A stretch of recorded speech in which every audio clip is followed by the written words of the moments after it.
Welcome back to another edition of the Educational AD Podcast.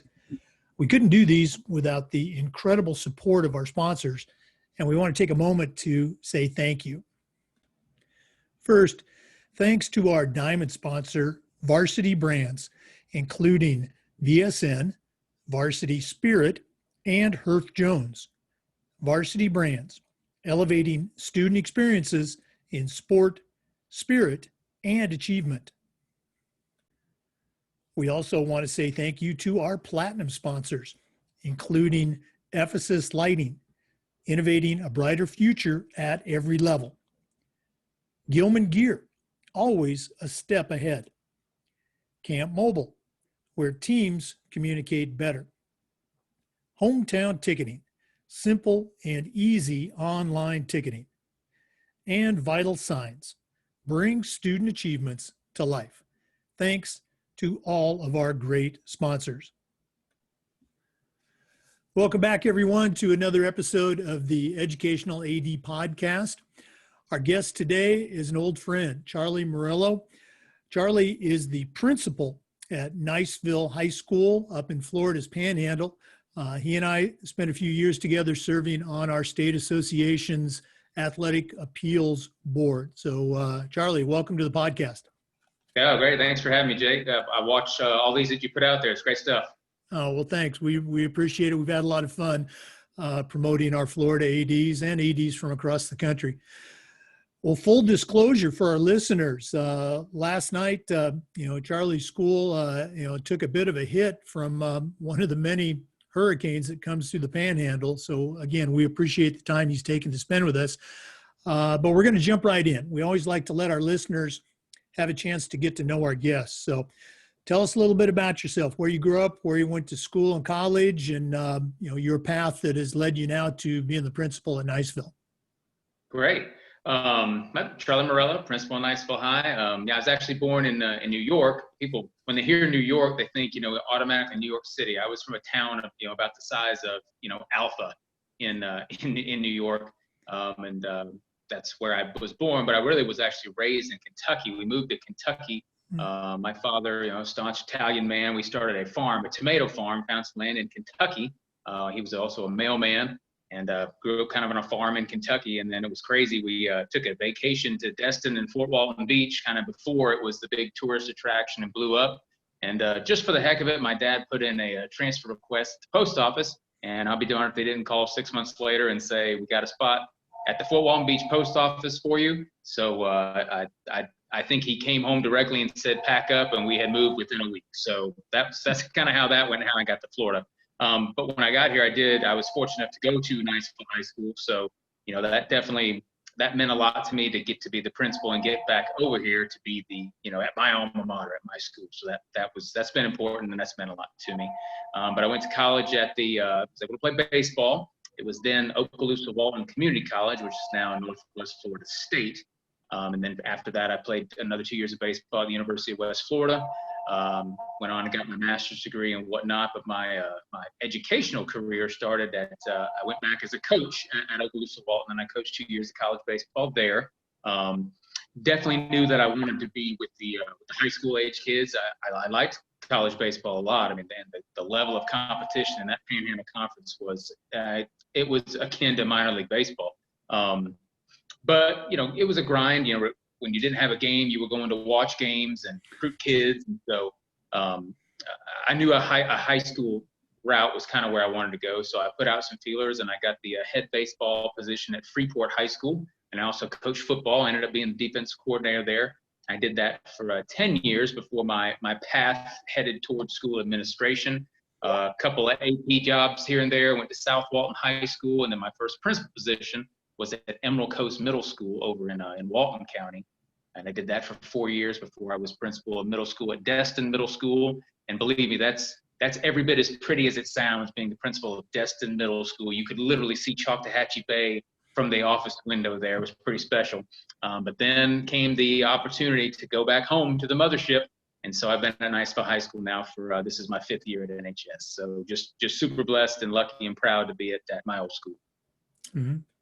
Well, I didn't know that the full story of that path. I've heard you share bits and pieces of it, but for our listeners, if you're not familiar with that Destin area, Charlie's kind of underselling it. It is just beautiful, beautiful beaches, beautiful lifestyle. So very jealous.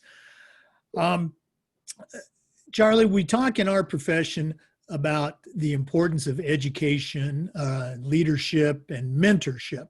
And I'm curious, who were some of your mentors, growing up as coaches or even people that you worked with or worked for? Whose voice do you still hear in your head when you're talking with your staff?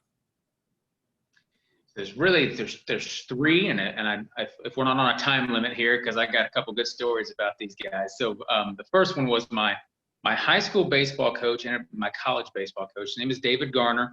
He has been in the area a long time. He was at some other high schools, Rutherford, Crestview, and then ended up at Niceville, and then was the head coach at the junior college there that I played with, Northwest Florida State. But the story about him is this. So I had an older brother, a couple years older than I was, and I was just the younger brother in the stands, watching his older brother play. And I literally idolized some of those guys that he played with. So it was a summer team, which was American Legion then, which was under 19. So there were some guys who already played a year of college baseball who are on my brother's team. And I'm watching, and we're at the Twitty City Classic in Nashville, and I'm just sitting in the stands and watching my big bro. And we were in the hotel room that night, and my brother came up to the room, and he says to my dad, "Hey, Dad, Coach Garner wants to talk to you." Had no idea what that was about. Thought my brother got in trouble for something. So it was gone 30 minutes, and my dad comes back to the room, and he's got a uniform, and he gives it to me.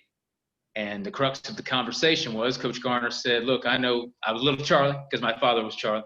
Then we know little Charlie's going to be a part of our program eventually. Why don't you let him put on this uniform and sit with the dugout?" But I remember he said to my dad, he's like, "Listen, if there's a chance, I don't know that we'll put him in a game, but if we did, he's not on our roster. He's not insured. I mean, if he were to get hurt," and I'm sure, knowing my father, I'm sure he went, "Give me that uniform. Forget about hurt." So I dressed out, and I'm in the dugout with these guys who are, literally I've idolized these two infielders out there who both play college baseball. So I get to take pregame infield, outfield with them. This is great. I'm sitting in the dugout. I'm chewing seeds, cheering for the guys. And we're playing the East Cobb Astros, who are still a formidable summer program. And we're beating the East Coast like 7-0. I'm having a ball.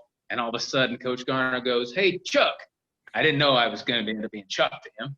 And everyone looks at me, and he goes, "Grab a bat." So I'm 14 years old, and I'm about to go into this game with 19-year-old college players and this high school team that I've, dying to be a part of someday. So all the guys are going crazy about little Charlie getting into the game. So I step in. I remember first pitch, I take a hack. I foul it off. The dugout's going crazy because I walked in there and just swung right away, just aggressive. And I remember the pitcher looked at me like, "You little runt. You're not going to step in there and swing off me first pitch." So he's going to throw one a little bit harder, right? So next pitch, I lace a line drive to left for a base hit. The dugouts, the guys they're coming out of the dugout like we just won the World Series. I remember my brother screaming at the pitcher, "Hey, pitch. He's only 14 years old. 1-4." And so you talk about, from that moment, hooked for life. Whatever David Garner said was the gospel. And and just think about, he didn't have to do that. What kind of man is that to say, "I got an extra uniform. Let's let that kid get in the dugout with us," because I know how much that would mean to him, to me, and he knew that and did that. And like I said, hooked for life. So much to where I played for him in high school at Niceville, and then I had actually committed to go to a different junior college, and they announced that Okaloosa-Walton / Northwest Florida State was going to restart sports. They hadn't had it since the 70s. So they were going to start baseball and basketball again at the college. And so, it was like, Jerry Maguire, you had me at hello. When Coach Garner said he was going to be the coach of the junior college and wanted me to sign there, done. And so that's actually a trivia question answer for you. When they announced the restart of sports at Okaloosa-Walton Community College, I was the first person to sign an athletic scholarship there. All right. As Coach wanted me to be that guy. So Coach Garner, first and foremost, number one. I even got to, he's kind of riding out his time teaching drivers there at Walton Beach High School, and I got to Destin Middle, and I got that call, "Hey, Chuck, why don't you let me do my last 2 years out there with you sitting on the playground?" Go, done deal, man, come on. So I ended up actually being his boss for the last couple of years of his career until he retired, which was super, super cool. I ended up hanging out down there with him way more than I should have, but I did. So Coach Garner first and foremost. And then next, I'd have to say, when I came up through the administrative ranks in Walton County, our superintendent was Carlene Anderson at the time. And, I had been at Freeport High School for 10 years. I had gotten married while I was there. I had 2 kids while I was there. This was my second family. That's all I knew. And for all intent and purposes, I was going to work 25 more years there and retire. I had a great thing going. And Miss Anderson called me and said, I am transferring you to South Walton High School. And she said, if you're ever going to be a principal, you can't be Coach Marello. And I need somebody who can work in the south end of the county, and I think that's you. And had she not, and I was brokenhearted, man, I cried all night. There was literally a Facebook page created, keep Coach Marello in Freeport. I mean, they love me and I love them. But she decided to leave it up to me, and I took it. And so I transferred there and that began my path towards, getting to be a principal. So had she not kind of forced my hand and made me step out of you talk about comfort zone, man, I was living the dream. But had she not forced me to do that, I never would have advanced in my career. And then lastly is our current superintendent of Okaloosa County, Mr. Marcus Chambers. He was the one who gave me that call when I was at Emerald Coast Middle. And we knew each other through some youth sports and whatnot. And he said, we've got Destin Middle coming open in Okaloosa County. Why don't we get you back home? Because I always lived in Niceville and drove 40 to 45 minutes one way out to Freeport and South Walton and Emerald Coast. And so he gave me the opportunity to come home. And because we're, similar in age, came up as athletes and coaches, we think a lot alike. And so he is the reason why I ended up getting to be Niceville at the end, giving me that opportunity. I don't know if it was a grand plan, let's get Charlie to Destin and eventually get him back home. But there are now at the 4 big high schools in this county, there are 3 graduates of those schools working as principals. So I can't think that wasn't by design, because it definitely means a little more when, that's where those are the halls that you walked and the ball fields that you played on. So Coach Garner, Carlene Anderson, and Marcus Chambers have been instrumental in me forging the path that I have forged. Well, I just think it's so important for our listeners to hear that, all of us, we have those people that you use the word idolize. Someone else has used the word heroes before, and it's all true, that they have that impact on our lives and on our careers, and probably don't realize it at the time. And I think to your last point, I think it was probably very planned that, they're great leaders, and what do? They surround themselves with great people like you. So thanks for sharing. Sure. You've been a coach, you've been involved in athletics, your whole life. And I know you still, have your hand and your heart in it at Niceville. How have you seen the job of the school athletic director change in the last, let's just say 10 years? We're proud of saying, the kids are the same, the kids haven't changed. But what's changed on the day-to-day job for, let's say, your building athletic director? I hate to say it, but a lot of it is damage control. I mean, there's a parental involvement piece that is outstanding, and Niceville has the community support like you would not believe. We wanted to rubberize the track and raised $120,000 in 6 months to rubberize the track. I mean, this town supports this school and these athletes like none other. But with that definitely comes some challenges. There's a I hate to use the word entitlement piece, but massaging parent concerns and issues. Our current athletic director, Coach Thompson, he is new. The last year went 12-1 as a football coach his first year, and we're still one of those few areas that has the football coach and the AD in the same position. So I'll speak to that in a minute. That's another way it's changed. So, Coach Hicks, John Hicks, was the one of the coaches when I went to school there, and he was the head coach there for almost 25 years. Will be an FHSA Hall of Fame member, tremendously successful. But he had to delve into some other sports issues, but maybe not a lot. And that I found a lot of that was falling on me. because if it's during football season, Niceville's inevitably making a playoff run like we usually always make in the football season. So he's busy, he's tied up. So with Coach Thompson and that hire, there was a lot of discussion about being that whole group athletic director. You can't just isolate yourself with the football program, and he's done a wonderful job of that. But I think even he's seeing, wow, I didn't know, volleyball tryouts was going to end up in a 3 to 4 day ordeal, and people calling the county office and making sure we have 6 judges at the cheer tryouts, and everyone document their score sheet and spreadsheet so that we can be sure to supply that if needed with names redacted, because it usually ends up in some kind of internal investigation at the school district. So I guess I'm not saying that it's a good shift at all, but there's definitely a piece with parents where we don't feel like, where I know some of our coaches don't feel like, trust me to do the job that I've been hired to do. Most of our guys have track records that show they're pretty good at it. But sometimes it feels like if a certain person doesn't get what they want, then all of that stuff is irrelevant. It becomes a little more self-involved and self-centered as to, what's in it for me.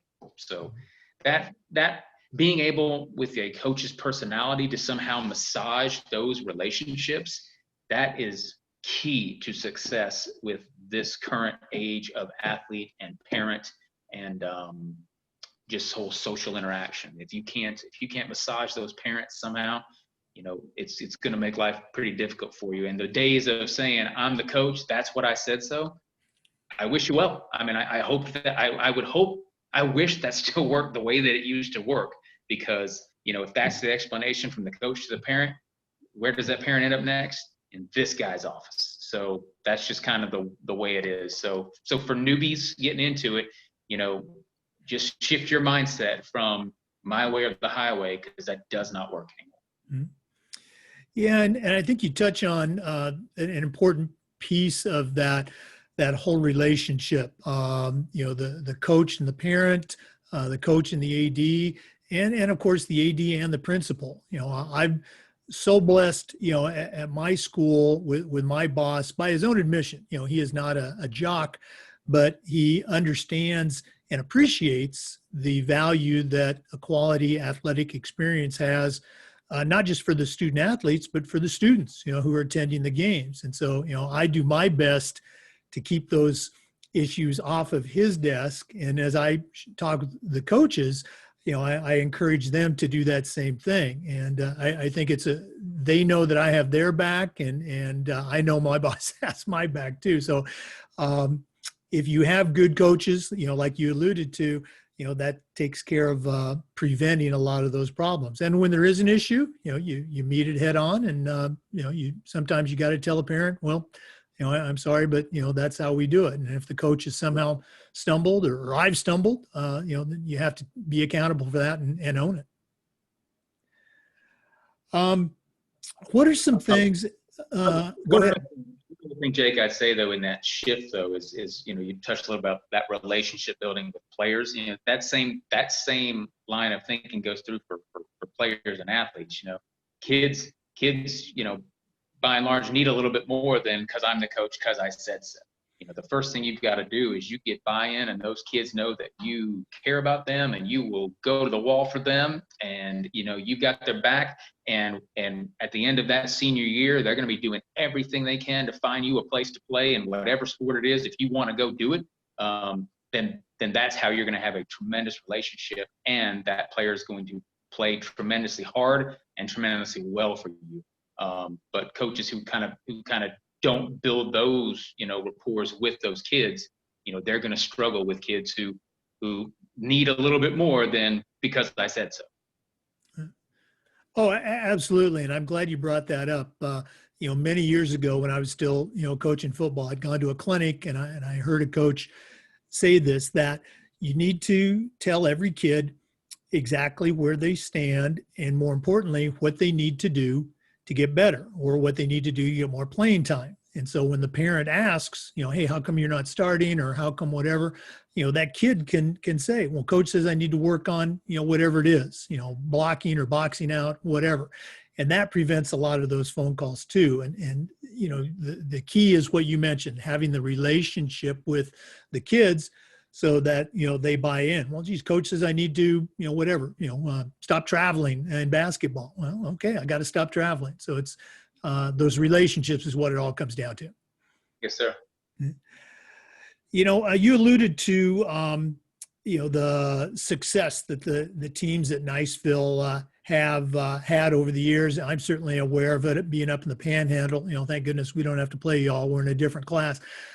But in looking at your athletic department, what are some things that you feel outside of the winning and the championships, which is important, but what are some things that you think your athletic department, your teams do particularly well, that they're among the best in the state at doing this particular thing?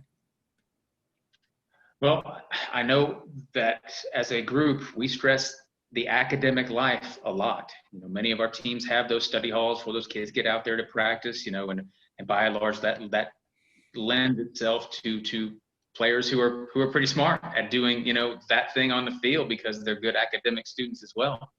So I know that's important to all of our coaches that, you know, we don't just try to hover around the 2-0 and keep kids out there. We want to excel and do well academically.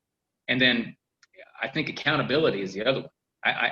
Coaches tell me stories a lot where they get the luxury of stepping back a lot and letting our other players kind of, you know, police issues or hold each other accountable for things that aren't getting done, like cleaning up after yourself, cleaning up the locker room. A player who hasn't particularly maybe given their all at practice, and it's that player who grabs him by the shirt and says, "Hey man, what's the matter with you today? You're not giving us it all." So a lot of that, I think a lot of that is built from the continued success of Niceville High School. You know, that kind of breeds itself. So those kids were like I was. I couldn't wait when I was at middle school. It meant everything to me to be an athlete at Niceville High School, and so that continuation, that's still there. So when those kids are there, they're very proud to be a part of that. And if there's something that's you know, rippling the waters and not doing things to make us successful as we all want to be, then they handle that themselves. So some of that accountability just comes with that establishment of success and that tradition at Niceville High. Oh, and again, that's what people like to talk about as culture. Okay, you know, you have that culture of success. Mm-hmm. Let's talk a little bit about COVID. Certainly, it's had an impact. You know, across the country. You know, in Florida, you know, we had our delay, and we've seen other states a variety of responses. Some states it's business as usual. Other states have switched the sports and the seasons around. What's happening right now in Niceville with return to school as well as return to play? We got started at, you know, maybe certainly earlier than the South Florida schools did, with able to bring kids back. So just the size of our school. So we're about 2,100 students. So being the guy sitting in the big chair there, you know, as we started thinking about kids coming back, trying to the mechanics of that many kids in the building at one time, you know, we had to come to the realization that there's only so much we can do. And if parents are going to sign off on their kids coming back to school, I mean, they have to understand that they're not going to be 6 feet apart at all times. And what we've done, so we've changed, like a lot of schools, we've gone from the regular 7-period day to a block schedule. So there's only 3 transitions where that many kids are trying to get out in the hall. We stagger start time, so it's not as many kids. Added an additional lunch shift. We opened up the stadium for kids to go outside and eat the stadium, so we can try to distance as much as we can there. Temperature checks in rooms, kind of all the stuff that you're hearing from everywhere. But once again, I just think on the, you know, our school is 60 years old, and, you know, there's already classrooms that shouldn't have 25 kids in them that, you know, now we're trying to get them 6 feet apart. And we went in one day and measured it out during the pandemic, and it was about 13. You know, and with all of the COVID guidelines, that didn't come with funding for more teachers and build more buildings. It was, you got to figure it out with what you've got. So there's desk barriers, you know, at every desk, and we spaced out as much as we can. We've taken out furniture. We've gone kind of, you know, really vanilla in the rooms, teacher desk, student desks, and barriers. But one of the concerns, so we've had one case. We've been back in school for 2 weeks. This would have been week 3, but we haven't been in school this week because of the hurricane. One case, and that's just, I think, if people understood the whole contact tracing and how, if you hear on the news of a school that has, this school has 200 students out, they don't have 200 cases of COVID. They probably have 2. So that one case at our school ended up wiping out about 25 kids. And that was a student who only comes to our school for 3 periods a day because we're on that block. He was at school the first day for 1 period and the next day for 2 periods. And, that health department comes in and they get the seating chart, and we go to those rooms, and they literally start stepping off an area and circling names and saying, I need the phone numbers of these students, because now they're not coming to school for 14 days. And so, that, in a way, that feels a little bit like, I'm not sick. I'm wearing my mask. I'm behind my barrier. I'm doing everything right. So now I can't come to school for 2 weeks, and heaven forbid, if I was an athlete, now I just lost, if I'm a volleyball player, that could be 6 games of my season. Mm-hmm. So that's probably the importance of, if kids don't feel well, stay home. If symptomatic or a sibling of a sibling may possibly be a contact trace to you, stay home, because, you're jeopardizing a lot of other people if you push the envelope at all and coming to school. And then you might end up being someone who does test positive. So the contact tracing was an eye-opener for me, because I did not realize that the branches would go out that far until I was, helping call the 25 parents to say they can't come to school. And I will say, 2/3 of those parents did not receive that news well, with the same argument. My kid was doing everything right. Now he's got to go home. So I think that's kind of the worry for me, is if we get 2 or 3 of these positive cases at one time, how many kids are going to have to go home because of that. So we'll see. It is, it's maddening. And I think for people like, you and me, and ADs, we're wired to find solutions and to move forward. And so the frustration that, having to do all these different things, sometimes they're changing on a daily basis. How have your, the home contests that you've had so far, how have those come off? We haven't hosted a football game, but we did have a volleyball game. So indoors, we're at 25% capacity. And then outside, there wasn't a number pinned on it. We did have graduations in July, and every graduate was given 4 tickets. And we had 499 grads. So for up that was 2,000. So that was a good gauge. We marked off the stadium, and with the superintendent and school board at those graduations, we felt like you could do whatever capacity you had at graduation, you could pull that off for a football game. So that's 2,000 seats. We're a capacity 5,000 stadium, and then on, we're in kind of a sunken bowl, and so there's a big rail up top, and they stand 3 or 4 deep. Most games we're about 7,000 fans. At a playoff game, we'll push it to 8,500. So that's a significant hit. So the ticket sale, man, I love this town. This town is crazy for some football. And so the parents of football players could buy up to 4, parents of band members. We have a 300-person band. So the band went to a maroon and a white, I think a maroon and gold team. So we're only doing half the band at every other home game to allow other parents to come see. So band parents, cheer parents, and dancers performed. So they all could buy tickets. And then it went to the public. So we only had maybe 500-600 tickets available for this. We sold them as a package for the entire season, for the whole town. So that hasn't lasted long. So those are also, so we won't sell tickets at the gate. You'll have a preset punch card or tickets to get in. And, that's the same way with volleyball, with the volleyball players' parents buy ticket first.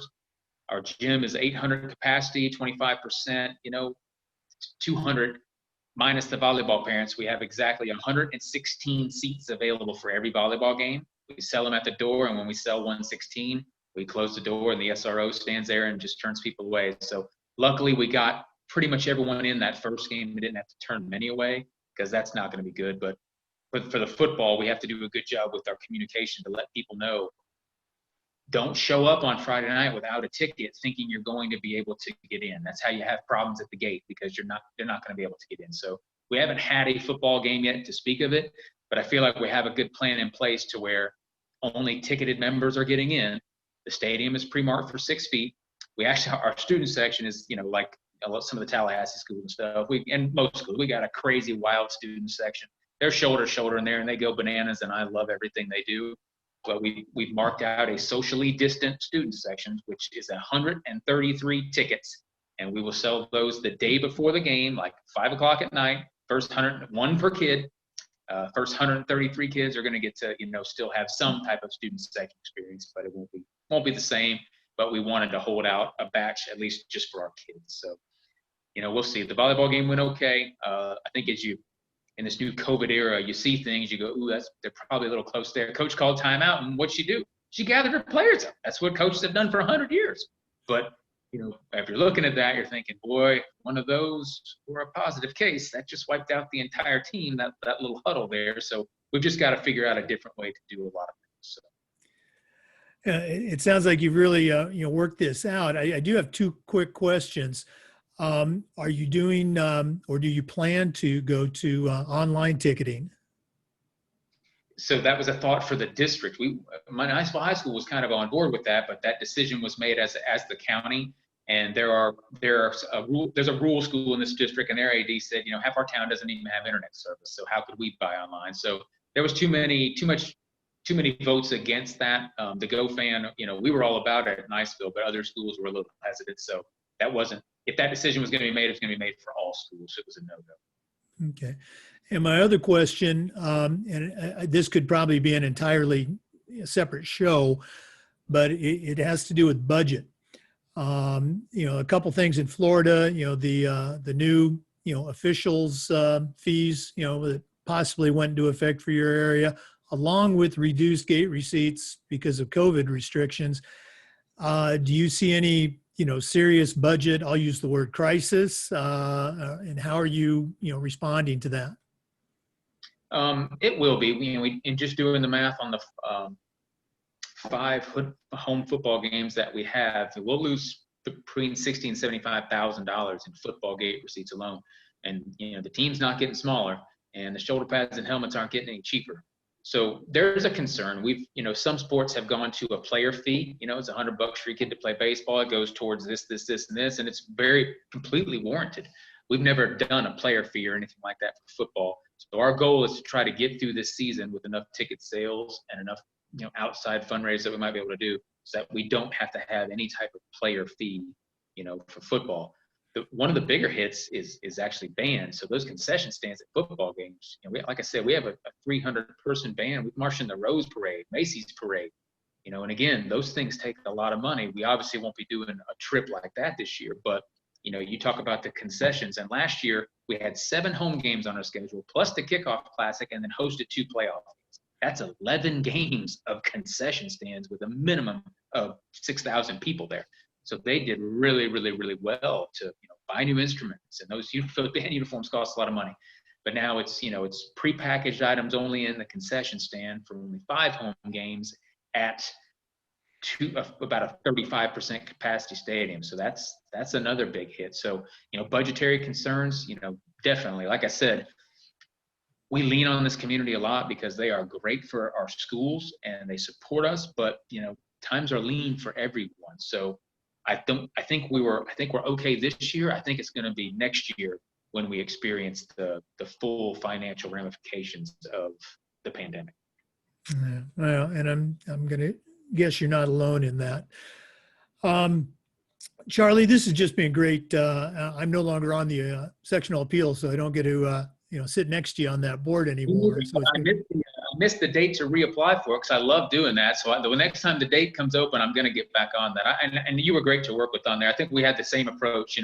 It had to be justifiable.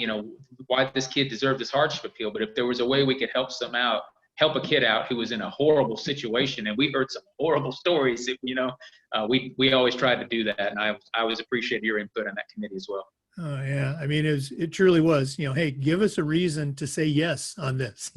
Don't fight us. Well, we do have one more question. We always like to wrap up with what we call the athletic director's toolbox, and I think you're in a unique position here, having been a coach for so long and building principal. My challenge to you is you're going to send out a brand new athletic director on their very first job, but I'm only going to let you put 3 things in their toolbox. What 3 items are going to go in Charlie Marello's athletic director toolbox? Okay, the first thing I'm going to give this new AD is I'm going to bless him with a lot of patience. I'm understanding that if this is someone who maybe hasn't experienced, he's new to the job and hasn't been around as many kids in as many situations, that they're going to get into some weird and some difficult situations just with kids and parents and what. So just be patient with that and know that there's definitely a solution and we're going to find the right one. Second thing I would give him is the ability to do things well on social media. That wasn't something when I coached that I was involved in. It wasn't something Coach Hicks was overly involved in. I am seeing the full power of that now. And man, that can be, I'm just not talking about recruiting, just, the power of social media and the ability to put all the good things that we're doing for our players and for our kids and our students and our school out there. That is, you talk about culture, that shapes culture right there, because that's where those kids live, is reading that stuff on social media. And the last thing I think I'd put in their toolbox is flexibility. There's going to be 100 things that come up that maybe you're not quite prepared for, but be flexible. Don't be so set in your ways. A good statement that I've heard about that is, some people think it's more important to be right than get it right. That's never the case. Be flexible, be patient, get it right. Even that it means, swallowing a little pride or humbling yourself sometimes. Let's get it right. Who cares who's right? Let's get it right for this kid. So I guess that would be the 3 things. Be flexible, a ton of patience, and get with it on social media. I've had to do that myself. I know you follow me on Twitter now. And I look for something every day that's happening that's really cool or good that I can, boom, put it out there. And I got 75 likes in an hour. And that's 75 people who went, it's good things happening at Niceville High School. That's great. So that's a powerful tool that new ADs and coaches need to be up on. Oh, you're absolutely spot on. And I like that last little thought about, get it right. Okay. So crucial. Charlie, thank you so much for being on. You got it, Jay. Take care. We'll see you. To our listeners, thanks as always for tuning in. Come back again next time for another episode of the Educational AD.